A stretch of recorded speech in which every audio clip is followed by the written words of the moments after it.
परिचय। नमस्कार दोस्तों, आज मैं आपको एक ऐसी डरावनी कहानी सुनाने जा रहा हूं जो आपकी रातों की नींद उड़ा देगी। यह कहानी एक भूखे जिन्न की है जो हवस की आग में जलता है और इंसानों को अपना शिकार बनाता है।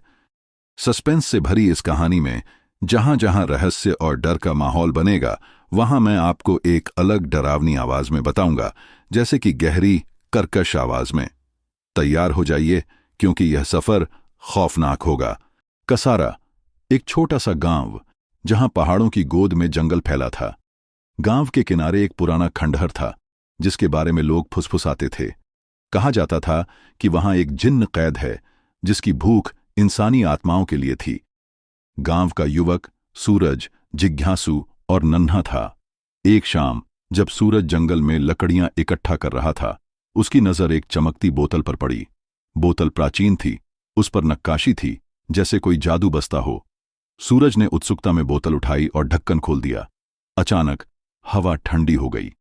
गहरी कर्कश आवाज में, कौन है वो जो मुझे आजाद करने की हिम्मत करता है? काला धुआं बोतल से निकला और एक विशालकाय जिन्न का रूप ले लिया। उसकी आंखें लाल थीं, शरीर काला और भयानक, लेकिन चेहरे पर एक अजीब सी मुस्कान थी जो डर के साथ साथ लुभावनी थी। सूरज के पैर जम गए। जिन्न ने गर्जना की, मैं सदियों से कैद था, अब मेरी भूख, हवस की भूख, मिटेगी। तूने मुझे आजाद किया, अब तू मेरा है। सूरज भागा, लेकिन जिन्न की हंसी जंगल में गूंजती रही। उस रात गांव में अजीब सन्नाटा था। सूरज घर पहुंचा, लेकिन उसकी नींद उड़ चुकी थी। उसकी छोटी बहन रानी ने पूछा, भैया तुम ठीक तो हो? सूरज ने कुछ नहीं कहा, लेकिन उसकी आंखों में डर था। रात में रानी ने एक सपना देखा। एक सुंदर औरत उसे बुला रही थी, लेकिन उसकी आंखें लाल थीं। सुबह रानी की गर्दन पर अजीब निशान थे और वह कमजोर थी। गांव में अफवाहें फैलने लगीं। एक पड़ोसी की बेटी मीना रात को गायब हो गई। सुबह उसका शरीर जंगल में मिला, चेहरे पर मुस्कान, लेकिन आंखें खाली। सूरज ने गांव के बुजुर्ग पंडित रामदास से मदद मांगी। पंडित ने कहा, यह कोई साधारण भूत नहीं, यह हवस का जिन्न है। सदियों पहले एक राजा ने इसे बोतल में कैद किया था, क्योंकि यह औरतों की आत्मा चूसता था। सूरज ने पूछा, इसे कैसे रोकें? पंडित ने एक ताबीज दिया और कहा, इस ताबीज को रानी को पहनाओ और बोतल ढूंढो, इसे वापस कैद करना होगा। सूरज ने ताबीज रानी को पहनाया, लेकिन रात में फिर से ठंडी हवा चली। गहरी कर्कश आवाज में, तू मुझे रोक नहीं सकता, तेरी बहन मेरी होगी। सूरज ने कमरे में देखा, एक छाया रानी के पास थी और फिर गायब हो गई। सूरज का दिल धक धक कर रहा था। क्या वह अपनी बहन को बचा पाएगा? सूरज की रातें अब एक अंतहीन दहशत बन चुकी थीं। हर रात जब गांव सन्नाटे में डूब जाता, उसके घर की खिड़कियां बंद होने के बावजूद हवा का एक ठंडा झोंका कमरे में दाखिल होता। पर्दे हिलते, जैसे कोई अदृश्य ताकत उन्हें छू रही हो। सूरज की आंखें नींद से बोझिल थीं, लेकिन वह सोने की हिम्मत नहीं जुटा पाता था। जैसे ही वह पलकें बंद करता, एक डरावनी आवाज उसके कानों में गूंजती। गहरी कर्कश आवाज में, मैं भूखा हूं, तेरी बहन की आत्मा मेरी होगी। यह आवाज सिर्फ हवा में नहीं, बल्कि सूरज के मन के भीतर गूंजती थी, जैसे कोई उसकी आत्मा पर कब्जा करना चाहता हो। रानी की हालत दिन ब दिन बिगड़ रही थी। उसकी आंखें लाल हो चुकी थीं और वह बड़बड़ाती रहती, ऐसी बातें जो सूरज के लिए रहस्यमयी थीं। कभी वह बिना वजह हंस पड़ती, तो कभी चीखती, जैसे कोई उसे अंदर से तोड़ रहा हो। गांव में डर का माहौल फैल गया था। एक और लड़की, शीला, रात को अपने घर से गायब हो गई। सुबह उसका शरीर जंगल के किनारे एक पेड़ के नीचे मिला। चेहरे पर एक रहस्यमयी मुस्कान जमी थी, लेकिन आंखें खाली थीं, जैसे उसकी आत्मा को कोई चूस गया हो। गांव वालों ने इसे चुड़ैल का काम बताया, लेकिन सूरज जानता था यह उस जिन्न का काम था जिसे उसने अनजाने में आजाद कर दिया था। सूरज ने फैसला किया कि उसे उस बोतल को ढूंढना होगा जिससे जिन्न निकला था। वह रात के सन्नाटे में खंडहर की ओर बढ़ा। जंगल में सिर्फ उल्लुओं की आवाज थी और सूरज की सांसें तेज हो रही थीं। खंडहर की टूटी दीवारों के बीच वह उस जगह पहुंचा जहां उसने बोतल देखी थी, लेकिन वहां कुछ नहीं था, न बोतल, न कोई निशान। सूरज ने इधर उधर देखा, तभी पेड़ों के पीछे से एक काली छाया उभरी, गहरी कर्कश आवाज में, तू मुझे ढूंढ रहा है मूर्ख, मैं हर जगह हूं। सूरज का दिल जोर जोर से धड़कने लगा। वह भागा, लेकिन जंगल की शाखाएं जैसे उसे जकड़ने की कोशिश कर रही थीं। कांटों ने उसके हाथ पैर छील दिए, खून की बूंदें जमीन पर टपकीं, लेकिन सूरज रुका नहीं। घर पहुंचते ही उसने देखा कि रानी बेहोश पड़ी थी, उसकी मां फूट फूट कर रो रही थी। सूरज ने तुरंत ताबीज निकाला जो पंडित रामदास ने दिया था और रानी के गले में डाल दिया, लेकिन ताबीज जैसे बेकार था। रानी की सांसें धीमी थीं और उसका चेहरा पीला पड़ चुका था। सूरज ने पंडित को बुलाया। पंडित ने गंभीर स्वर में कहा, यह जिन्न बहुत ताकतवर है, इसे रोकने के लिए एक खास मंत्र चाहिए जो केवल शहर के जादूगर कालिया के पास है। तुम्हें तुरंत शहर जाना होगा। सूरज ने बिना वक्त गंवाए शहर जाने का फैसला किया। अगले दिन सूरज बस में सवार हुआ। रास्ता सुनसान था और जंगल की सघनता उसे डरावनी लग रही थी। अचानक बस रुक गई।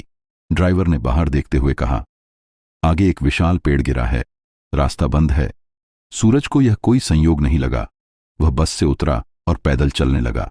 जंगल के बीच में हवा में एक साएं साएं की आवाज गूंजी, गहरी कर्कश आवाज में, तू कहीं नहीं जाएगा, मैं तुझे रोक लूंगा। सूरज ने अपने बैग से ताबीज निकाला और मंत्र पढ़ना शुरू किया।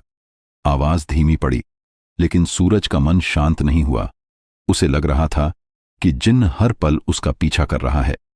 क्या वह जादूगर कालिया तक पहुंच पाएगा या जिन्न उसे पहले ही अपनी हवस का शिकार बना लेगा? कुलवर्ण। सूरज का मन अब डर और हिम्मत के बीच झूल रहा था। रानी की बिगड़ती हालत और गांव में फैलता खौफ उसे रात दिन सता रहा था। जंगल के रास्ते में हुए हादसे ने उसे और सतर्क कर दिया था। वह जानता था कि जिन्न उसका पीछा कर रहा है और हर कदम पर खतरा बढ़ रहा था। फिर भी सूरज ने हार नहीं मानी। वह शहर की ओर बढ़ा जहां जादूगर कालिया रहता था, वही शख्स जो शायद इस जिन्न के श्राप से मुक्ति दिला सकता था। रास्ता लंबा था और सूरज की जेब में सिर्फ कुछ सिक्के थे। सूरज ने एक पुरानी बस पकड़ी जो शहर की ओर जा रही थी। बस की खिड़की से बाहर देखते हुए उसे जंगल की घनी छाया दिख रही थी और हर पेड़ के पीछे उसे जिन्न की लाल आंखें नजर आती थीं। बस धीरे धीरे चल रही थी और सूरज का मन बेचैन था। अचानक बस के टायर से एक जोरदार आवाज आई। टायर फट गया था। ड्राइवर ने गाड़ी रोकी और बाहर देखा। सूरज को यह संयोग नहीं लगा। वह बस से उतरा और आसपास नजर दौड़ाई।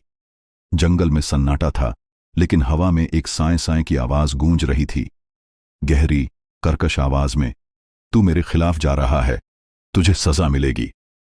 सूरज ने ताबीज को कसकर पकड़ा और पंडित द्वारा सिखाया गया एक छोटा मंत्र पढ़ना शुरू किया। आवाज धीमी पड़ी, लेकिन सूरज का दिल जोर जोर से धड़क रहा था। उसने पैदल चलना शुरू किया, लेकिन हर कदम पर उसे लगता था कि कोई उसका पीछा कर रहा है। कई घंटों की मशक्कत के बाद सूरज शहर पहुंचा। कालिया का ठिकाना ढूंढना आसान नहीं था। शहर की तंग गलियों में लोग उसे अजीब नजरों से देख रहे थे। आखिरकार एक पुरानी हवेली के सामने सूरज रुका। वहां एक बूढ़ा आदमी बैठा था, जिसके चेहरे पर रहस्यमयी मुस्कान थी। तुझे कालिया चाहिए, है ना? उस रेक्टिट्यूड बूढ़े ने पूछा। सूरज ने हां में सिर हिलाया। कालिया ने सूरज को अंदर बुलाया और उसकी कहानी सुनी। यह हवस का जिन्न है, कालिया ने गंभीर स्वर में कहा। इसकी भूख अनंत है, इसे तृप्त करना असंभव है, लेकिन इसे कैद किया जा सकता है। मैं तुम्हें एक मंत्र दूंगा, लेकिन इसे पढ़ने के लिए हिम्मत चाहिए। कालिया ने एक प्राचीन किताब निकाली और सूरज को एक जटिल मंत्र सिखाया। मंत्र के शब्द भारी थे, जैसे हर शब्द में कोई जादुई शक्ति बसती हो। सूरज ने मंत्र याद किया और गांव लौटने का फैसला किया, लेकिन रास्ते में एक और हादसा हुआ। उसकी गाड़ी का इंजन अचानक बंद हो गया। सूरज ने बाहर देखा, चारों तरफ अंधेरा था और जंगल की सघनता में एक छाया हिलती दिखी। गहरी कर्कश आवाज में, तू मेरे मंत्रों से नहीं बच सकता। सूरज ने मंत्र पढ़ना शुरू किया और छाया पीछे हटी। वह किसी तरह गाड़ी ठीक कर गांव की ओर बढ़ा, लेकिन मन में एक सवाल था, क्या मंत्र वाकई काम करेगा? घर पहुंचते ही सूरज ने देखा कि रानी की हालत और खराब हो गई थी। उसकी आंखें अब पूरी तरह लाल थीं और वह बिस्तर पर बड़बड़ा रही थी। सूरज ने मंत्र पढ़ना शुरू किया। कमरे में धुआं फैलने लगा और एक विशालकाय छाया प्रकट हुई। गहरी कर्कश आवाज में, तेरे मंत्र मुझे नहीं रोक सकते। जिन्न ने रानी की ओर कदम बढ़ाया। सूरज ने ताबीज उठाया और मंत्र को और जोर से पढ़ा। जिन्न पीछे हटा, लेकिन उसकी हंसी कमरे में गूंज रही थी। गहरी कर्कश आवाज में, कल रात तेरी प्रेमिका आएगी। सूरज हैरान था, उसकी कोई प्रेमिका नहीं थी। अगले दिन गांव में एक नई लड़की आई, माया। वह इतनी सुंदर थी कि सूरज की नजरें उससे हट नहीं रही थीं, लेकिन उसकी आंखों में कुछ अजीब था। क्या माया वाकई कोई इंसान थी या यह जिन्न का नया जाल था? सस्पेंस गहरा रहा था और सूरज का मन डर से भारी था। सूरज का मन अब पूरी तरह बेचैन था। माया की गांव में अचानक एंट्री ने उसे हैरान कर दिया था।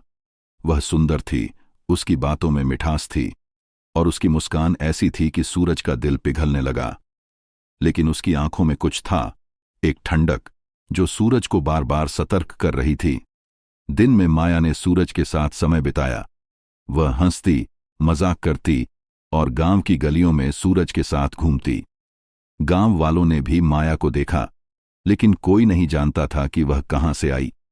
सूरज को लग रहा था कि माया में कुछ खास है, लेकिन साथ ही जिन्न की उस धमकी ने उसे डरा रखा था। गहरी कर्कश आवाज में, कल रात तेरी प्रेमिका आएगी। रात होने पर सूरज ने रानी की देखभाल की। ताबीज अब भी रानी के गले में था, लेकिन उसकी हालत में कोई सुधार नहीं था। सूरज ने मंत्र पढ़ने की कोशिश की, लेकिन उसका मन माया की बातों में उलझा था। रात गहराने लगी और अचानक दरवाजे पर एक हल्की सी खटखट हुई। सूरज ने दरवाजा खोला तो माया खड़ी थी। उसने मुस्कुराते हुए कहा, मुझे नींद नहीं आ रही थी सूरज, क्या मैं अंदर आ सकती हूं? सूरज का मन चाहता था कि वह माया को अंदर बुलाए, लेकिन उसका दिमाग चीख रहा था, यह सही नहीं है। फिर भी वह माया को अंदर ले आया। माया ने सूरज के पास बैठकर बातें शुरू कीं। उसकी आवाज में एक अजीब सी मिठास थी जो सूरज को खींच रही थी। लेकिन जैसे ही माया ने सूरज का हाथ छुआ, कमरे में ठंडी हवा चली। गहरी कर्कश आवाज में, मुझे छू, मैं तेरी हूं। सूरज चौंक गया। माया की आंखें लाल हो गई थीं और उसका चेहरा बदल रहा था। वह अब माया नहीं थी, वह जिन्न था। सूरज ने तुरंत ताबीज उठाया और मंत्र पढ़ना शुरू किया। जिन्न चीखा और पीछे हटा, लेकिन उसकी हंसी कमरे में गूंज रही थी। तू मुझे रोक नहीं सकता, सूरज। सूरज का दिमाग तेजी से चल रहा था। उसे याद आया कि पंडित ने बोतल के बारे में बताया था। उसे बोतल ढूंढनी होगी। वह रात में ही खंडहर की ओर भागा। जंगल में अंधेरा गहरा था और हर कदम पर उसे लगता था कि जिन्न उसका पीछा कर रहा है। खंडहर पहुंचकर सूरज ने टूटी दीवारों के बीच बोतल ढूंढी। आखिरकार उसे एक कोने में वह चमकती बोतल दिखी जो अब धूल से ढकी थी। सूरज ने उसे उठाया, लेकिन तभी एक काली छाया उसके सामने प्रकट हुई। गहरी कर्कश आवाज में, बोतल मुझे दे दे, वरना तेरी बहन मरेगी। सूरज ने मंत्र पढ़ना शुरू किया और बोतल को कसकर पकड़ लिया। जिन्न ने सूरज पर हमला किया। उसकी लाल आंखें आग की तरह चमक रही थीं। सूरज ने हिम्मत नहीं हारी। उसने मंत्र को और जोर से पढ़ा और बोतल का ढक्कन खोलने की कोशिश की। जिन्न चिल्लाया, नहीं, और धुएं में बदलने लगा। सूरज ने पूरी ताकत से मंत्र पढ़ा और धुआं बोतल में समाने लगा। आखिरकार बोतल बंद हो गई। सूरज की सांसें तेज थीं और उसका शरीर पसीने से भीगा था। लेकिन क्या जिन्न सचमुच कैद हो गया था? सूरज को शक था। वह बोतल लेकर घर लौटा, लेकिन रात में फिर से एक ठंडी हवा चली। गहरी कर्कश आवाज में, मैं अभी भी हूं। सूरज का दिल धक से रह गया। क्या यह जिन्न का नया जाल था या उसने कोई गलती कर दी थी? सूरज की सांसें अभी भी तेज थीं। बोतल उसके हाथ में थी और उसे यकीन था कि जिन्न अब कैद हो चुका है। रानी की हालत में सुधार होने लगा था। उसकी आंखों की लाली कम हो रही थी और वह धीरे धीरे सामान्य होने लगी थी। गांव में भी सन्नाटा टूटने लगा था। लोग फिर से घरों से बाहर निकलने लगे, लेकिन सूरज का मन शांत नहीं था। हर रात जब वह सोने की कोशिश करता, उसे लगता कि कोई उसे देख रहा है। खिड़की के बाहर से हवा की साएं साएं आवाज आती और कभी कभी उसे एक हल्की सी हंसी सुनाई देती। गहरी कर्कश आवाज में, मैं अभी भी हूं। सूरज ने पंडित रामदास को बोतल दिखाई और सारी बात बताई। पंडित ने बोतल को ध्यान से देखा और कहा, तूने जिन्न को कैद तो कर लिया, लेकिन इसकी हवस की भूख अभी खत्म नहीं हुई। इसे पूरी तरह नष्ट करने के लिए एक रास्ता है, इसकी भूख को मिटाना होगा। सूरज ने पूछा, लेकिन कैसे? पंडित ने एक पुरानी किताब खोली और बताया, इस जिन्न को लुभाने के लिए एक जाल बिछाना होगा, एक ऐसी चीज जो इसकी हवस को खींचे, और फिर उसे आग में जलाना होगा। सूरज को यह सुनकर डर लगा, लेकिन उसने हिम्मत जुटाई। सूरज ने गांव के एक कारीगर से एक सुंदर मूर्ति बनवाई। मूर्ति इतनी खूबसूरत थी कि कोई भी उसे देखकर मोहित हो जाए। पंडित ने मूर्ति पर कुछ मंत्र पढ़े और कहा, इसे खंडहर में रखो, जिन्न इसकी ओर खींचा चला आएगा। सूरज ने मूर्ति को खंडहर में एक सुनसान कोने में रखा। उसने आसपास लकड़ियां और तेल का इंतजाम किया। रात होने का इंतजार करने लगा। रात गहराई और खंडहर में सन्नाटा छा गया। सूरज ने बोतल को खोलने का फैसला किया। जैसे ही ढक्कन खुला, काला धुआं निकला और जिन्न प्रकट हुआ। गहरी कर्कश आवाज में, तूने मुझे फिर बुलाया, अब तेरा अंत नजदीक है। लेकिन जिन्न की नजर मूर्ति पर पड़ी। उसकी आंखें चमक उठीं और वह मूर्ति की ओर बढ़ा। सूरज ने मौका देखकर मंत्र पढ़ना शुरू किया। जिन्न ने मूर्ति को छुआ और उसी पल सूरज ने आग जला दी। लकड़ियों में आग भड़क उठी और जिन्न चीखने लगा। उसका शरीर धुएं में बदल रहा था, लेकिन वह चिल्लाया, गहरी कर्कश आवाज में, यह मेरी हार नहीं है। आग की लपटें ऊंची हो रही थीं और जिन्न का रूप धीरे धीरे गायब हो रहा था। सूरज ने मंत्र पढ़ना जारी रखा। आखिरकार धुआं पूरी तरह खत्म हो गया और मूर्ति जलकर राख हो गई। सूरज ने राहत की सांस ली, लेकिन उसका मन अभी भी भारी था। क्या जिन्न वाकई खत्म हो गया था? वह घर लौटा और रानी को देखा। वह अब पूरी तरह ठीक थी और उसकी मुस्कान लौट आई थी। लेकिन रात में जब सूरज सोने की कोशिश कर रहा था, उसे फिर से एक हल्की सी आवाज सुनाई दी। गहरी कर्कश आवाज में, मैं तुझ में हूं। सूरज चौंक कर उठ बैठा। उसने कमरे में देखा, लेकिन वहां कोई नहीं था। क्या यह उसका वहम था या जिन्न ने कोई नया जाल बिछाया? सूरज का मन अब पूरी तरह टूट चुका था। मूर्ति के जलने और जिन्न के कथित अंत के बाद उसे लगा था कि सब खत्म हो गया। रानी अब ठीक थी। गांव में डर का माहौल कम हो रहा था और लोग धीरे धीरे अपनी पुरानी जिंदगी में लौट रहे थे। लेकिन सूरज की रातें अभी भी बेचैन थीं। हर बार जब वह आंखें बंद करता, उसे लगता कि कोई उसे देख रहा है। खिड़की के बाहर से आने वाली हवा में एक साएं साएं की आवाज थी और कभी कभी उसे एक हल्की सी हंसी सुनाई देती। गहरी कर्कश आवाज में, मैं तुझ में हूं। यह आवाज अब सिर्फ सपनों तक सीमित नहीं थी, यह दिन में भी उसके कानों में गूंजती थी। सूरज ने पंडित रामदास को सारी बात बताई। पंडित ने गंभीर होकर कहा, जिन्न की हवस इतनी आसानी से खत्म नहीं होती। तूने उसे मूर्ति में कैद किया, लेकिन उसकी शक्ति अभी भी बाकी हो सकती है। पंडित ने सूरज को एक नया मंत्र दिया और कहा, इस मंत्र को हर रात पढ़ो और बोतल को किसी पवित्र जगह पर दफना दो। सूरज ने बोतल को खंडहर से उठाया और उसे गांव के पुराने मंदिर में ले गया। मंदिर के पुजारी ने बोतल को देखा और कहा, इसे यहां के तहखाने में दफनाना होगा, जहां कोई इसे छू न सके। सूरज ने वैसा ही किया। उसने बोतल को मंदिर के तहखाने में एक गड्ढे में दफनाया और मंत्र पढ़ा। उसे लगा कि अब सब ठीक हो जाएगा। लेकिन उस रात जब सूरज घर लौटा, कमरे में फिर से ठंडी हवा चली। उसने रानी को देखा। वह सो रही थी, लेकिन उसकी सांसें असामान्य थीं।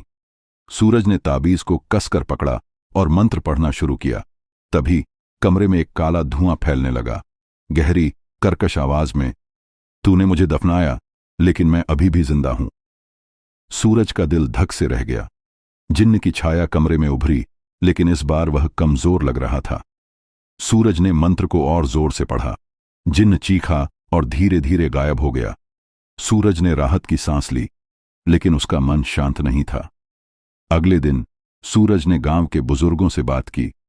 एक बूढ़ी दादी ने बताया, यह जिन्न हवस का भूखा है। इसे पूरी तरह खत्म करने के लिए उसकी भूख को मिटाना होगा। एक पुरानी कथा है कि अगर कोई सच्चे मन से अपनी इच्छाओं का त्याग कर दे, तो जिन्न की शक्ति खत्म हो सकती है। सूरज को यह सुनकर हैरानी हुई। उसने सोचा, कि वह अपनी जिंदगी में क्या क्या चाहता था। शायद एक अच्छी जिंदगी, प्यार या खुशी। लेकिन जिन्न को हराने के लिए क्या उसे सब कुछ छोड़ना होगा?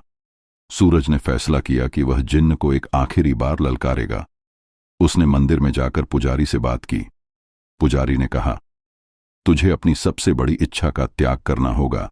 मंदिर में एक पवित्र अग्नि जला और अपनी इच्छा को उसमें समर्पित कर दे। सूरज ने सोचा, उसकी सबसे बड़ी इच्छा थी रानी की सुरक्षा। क्या उसे यह भी छोड़ना होगा? रात में सूरज मंदिर गया और अग्नि जलाई। उसने अपनी सारी इच्छाएं, खुशी, प्यार और भविष्य के सपने अग्नि को समर्पित कर दीं। तभी एक जोरदार चीख गूंजी, गहरी कर्कश आवाज में, नहीं, तूने यह क्या किया? सूरज ने देखा, धुआं मंदिर से उठ रहा था और जिन्न की छाया एक आखिरी बार दिखी, फिर हमेशा के लिए गायब हो गई। लेकिन सूरज का मन अभी भी भारी था। क्या उसने सचमुच जिन्न को हरा दिया था या यह उसका वहम था? सूरज की जिंदगी अब पूरी तरह बदल चुकी थी। मंदिर में अग्नि को अपनी इच्छाओं का समर्पण करने के बाद उसे लगा था कि जिन्न का अंत हो गया। रानी अब पूरी तरह ठीक थी और गांव में भी शांति लौट आई थी। लोग फिर से हंसने बोलने लगे थे और खंडहर के बारे में डरावनी कहानियां धीरे धीरे कम हो रही थीं। लेकिन सूरज का मन शांत नहीं था। हर रात जब वह सोने की कोशिश करता, उसे लगता कि कोई उसकी खिड़की के बाहर खड़ा है। हवा में एक साएं साएं की आवाज थी और कभी कभी एक हल्की सी हंसी सुनाई देती, गहरी कर्कश आवाज में, मैं तुझ में हूं। सूरज चौंक कर उठ बैठता, लेकिन कमरे में कोई नहीं होता। उसने सोचा कि शायद यह उसका वहम है। जिन्न को तो उसने मंदिर की अग्नि में खत्म कर दिया था, फिर भी वह हर रात मंत्र पढ़ता और ताबीज को कसकर पकड़ता। रानी ने उससे पूछा, भैया, तुम ठीक तो हो? तुम्हारी आंखें हमेशा डरी हुई क्यों रहती हैं? सूरज ने मुस्कुराकर टाल दिया, लेकिन अंदर ही अंदर वह डर रहा था। उसे लगता था कि जिन्न की शक्ति अभी भी कहीं बाकी है। एक दिन सूरज ने गांव छोड़ने का फैसला किया। उसने सोचा कि शायद शहर की भीड़ में वह इस डर से मुक्ति पा सकेगा। वह शहर चला गया और एक छोटी सी नौकरी शुरू की। शहर की चकाचौंध में वह अपने डर को भूलने की कोशिश करता, लेकिन रातें अब भी वहीं थीं। सपनों में उसे एक सुंदर औरत दिखती जो उसे लुभाती, लेकिन उसकी आंखें लाल हो जाती। गहरी कर्कश आवाज में, मैं तुझ में हूं, तू मुझसे नहीं भाग सकता। सूरज सुबह पसीने से भीगा हुआ उठता और उसका मन भारी रहता। शहर में उसकी मुलाकात एक लड़की नेहा से हुई। नेहा हंसमुख थी और सूरज को उससे बात करके सुकून मिलता, लेकिन हर बार जब वह नेहा के करीब जाता उसे डर लगता, क्या जिन्न नेहा को भी निशाना बनाएगा? एक दिन नेहा ने सूरज से कहा, तुम हमेशा परेशान क्यों रहते हो? मुझे अपनी बात बताओ। सूरज ने हिचकिचाते हुए अपनी कहानी सुनाई। नेहा ने गंभीर होकर कहा, तुम्हें उस बोतल को पूरी तरह नष्ट करना होगा। शायद जिन्न की शक्ति अभी भी उसमें बाकी है। सूरज को नेहा की बात सही लगी। उसने गांव लौटने का फैसला किया। वह मंदिर गया और पुजारी से बोतल के बारे में पूछा। पुजारी ने कहा, बोतल को तहखाने में दफनाया गया था, लेकिन उसे नष्ट करना आसान नहीं। एक पवित्र अग्नि में उसे जलाना होगा। सूरज ने तहखाने से बोतल निकाली। बोतल अब भी वैसी ही थी, चमकती हुई, लेकिन उसमें एक अजीब सी ठंडक थी। सूरज ने मंदिर में एक हवन का आयोजन किया। उसने बोतल को अग्नि में डालने की तैयारी की। जैसे ही उसने बोतल को आग के पास लाया, एक जोरदार चीख गूंजी, गहरी कर्कश आवाज में, तू ये क्या कर रहा है? मुझे मत जलाओ। सूरज ने मंत्र पढ़ना शुरू किया और बोतल को आग में डाल दिया। आग की लपटें ऊंची उठीं और बोतल पिघलने लगी, लेकिन जैसे ही बोतल पूरी तरह जली, एक काला धुआं उठा और सूरज की ओर बढ़ा। गहरी कर्कश आवाज में, तूने मुझे आजाद किया था, अब मैं तुझ में रहूंगा। सूरज ने मंत्र को और जोर से पढ़ा और धुआं गायब हो गया। मंदिर में सन्नाटा छा गया। सूरज ने राहत की सांस ली, लेकिन उसका मन अभी भी भारी था। क्या जिन्न वाकई खत्म हो गया था या उसने सूरज के अंदर कोई नया जाल बिछा दिया था? सूरज का दिल अब भी धड़क रहा था। मंदिर में बोतल के जलने के बाद की सन्नाटे ने उसे राहत तो दी, लेकिन मन में एक अजीब सा डर बाकी था।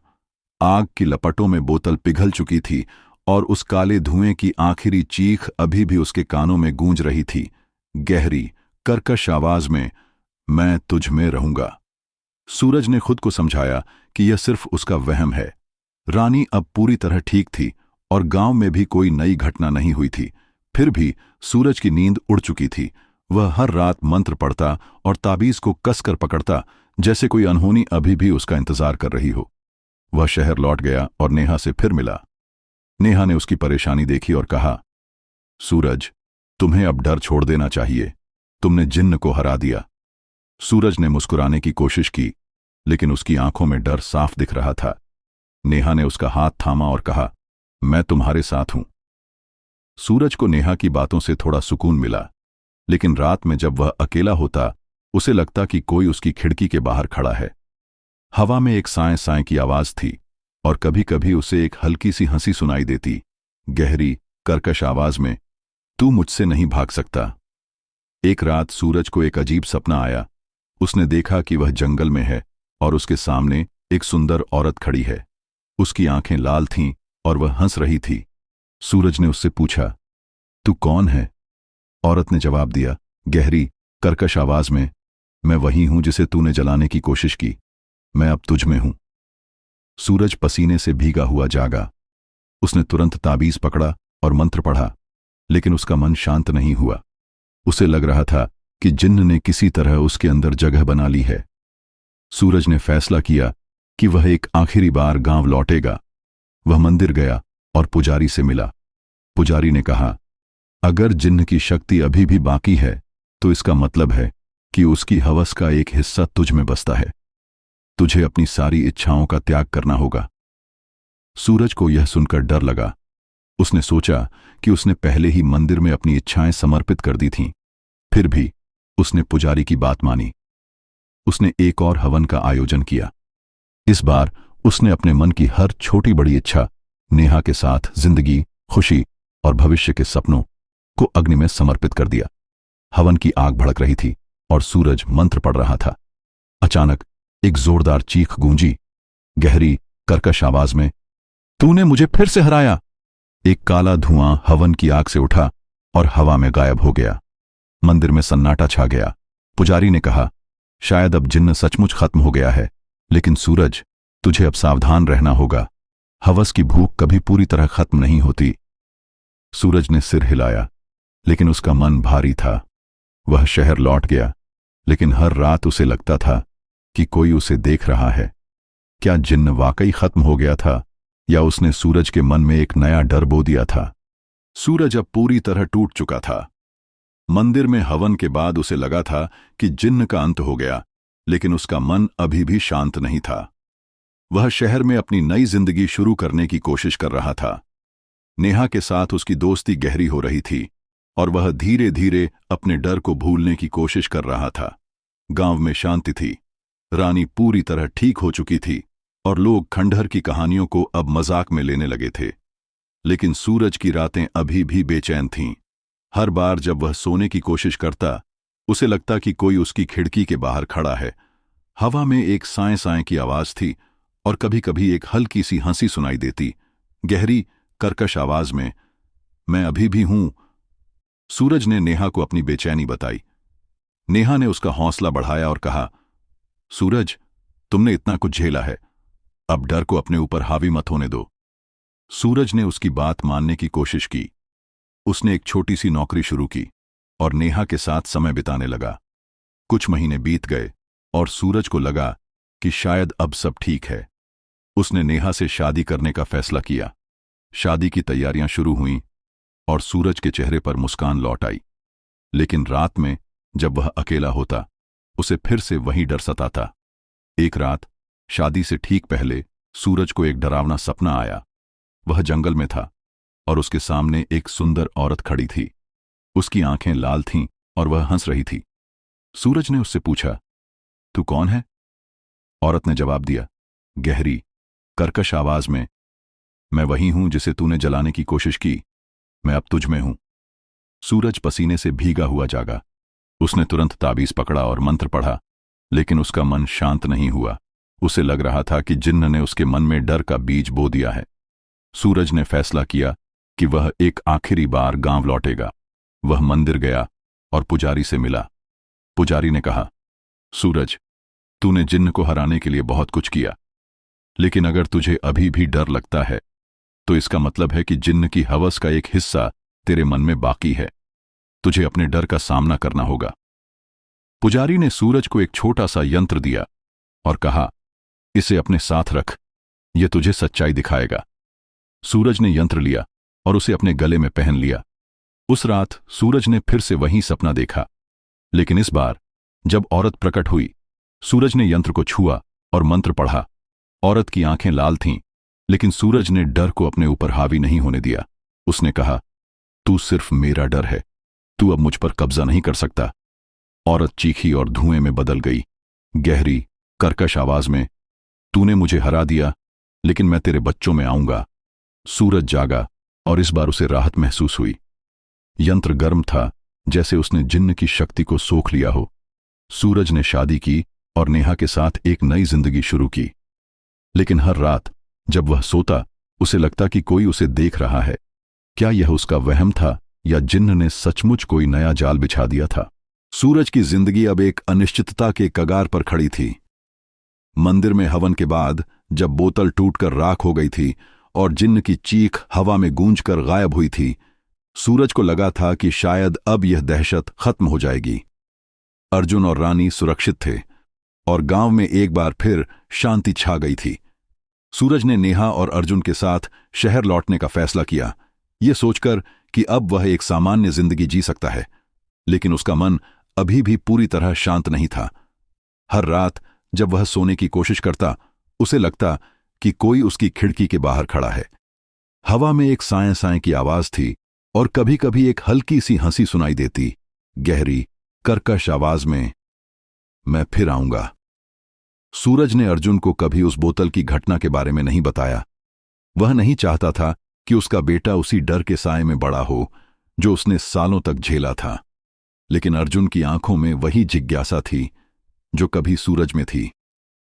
एक रात जब सूरज और नेहा सो रहे थे, अर्जुन चुपके से अपने कमरे से निकला। उसे अपने बिस्तर के नीचे एक पुरानी किताब मिली थी जो सूरज ने गांव से लाई थी। किताब में जिन्न की कहानियां थीं और एक पन्ने पर लिखा था, हवस की भूख कभी खत्म नहीं होती। अर्जुन ने किताब पढ़नी शुरू की और उसकी आंखें चमक उठीं। उसी रात सूरज को एक डरावना सपना आया। वह जंगल में था और उसके सामने एक काली छाया खड़ी थी।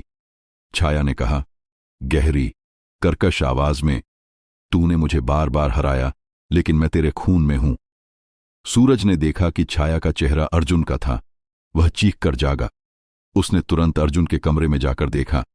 अर्जुन सो रहा था, लेकिन उसके हाथ में वही किताब थी। सूरज का दिल धक से रह गया। उसने किताब छीनी और उसे आग में जला दिया। अगले दिन सूरज ने पुजारी से फोन पर बात की। पुजारी ने कहा, सूरज, जिन्न की शक्ति अब कमजोर हो चुकी है, लेकिन उसका डर तुझ में बसता है। अगर तू अपने डर को पूरी तरह छोड़ दे तो वह कभी नहीं लौटेगा। सूरज ने फैसला किया कि वह अब डर को अपने ऊपर हावी नहीं होने देगा। उसने यंत्र को उतारकर एक पवित्र नदी में प्रवाहित कर दिया और मंत्र पढ़ना बंद कर दिया। उसने अर्जुन और नेहा को गले लगाया और कहा, अब कोई डर नहीं बचा। साल बीत गए। अर्जुन बड़ा हुआ और सूरज की जिंदगी सामान्य हो गई। गांव की कहानियां अब सिर्फ कहानियां बनकर रह गई थीं। लेकिन एक रात जब अर्जुन कॉलेज से लौटा, उसने अपने बैग से एक छोटी सी चमकती बोतल निकाली। उसने हंसते हुए कहा, पापा, ये जंगल में मिली, कितनी सुंदर है। सूरज का चेहरा पीला पड़ गया। उसने बोतल को छुआ और उसे एक ठंडक महसूस हुई। गहरी कर्कश आवाज में, मैं फिर आया। सूरज ने तुरंत बोतल को जमीन पर पटक दिया और वह टूटकर बिखर गई। लेकिन इस बार कोई धुआं नहीं निकला, कोई चीख नहीं गूंजी। सूरज ने राहत की सांस ली। उसने अर्जुन को गले लगाया और कहा, अब यह खत्म हुआ। सूरज ने समझ लिया था कि जिन्न की असली ताकत उसका डर था। जब तक वह डरता रहा, जिन्न जिंदा रहा। लेकिन अब वह डर को अपने ऊपर हावी नहीं होने देगा। हवस का भूखा खौफनाक जिन्न आखिरकार हार गया था और सूरज की जिंदगी में अब सिर्फ प्यार और शांति थी। दोस्तों, कहानी यहीं पर समाप्त करते हैं। आपको यह कहानी कैसी लगी मुझे कमेंट बॉक्स में ज़रूर बताएं। यूट्यूब फैमिली नंबर जब तक अपना ध्यान रखें। नेक्स्ट कहानी में फिर मुलाकात होती है।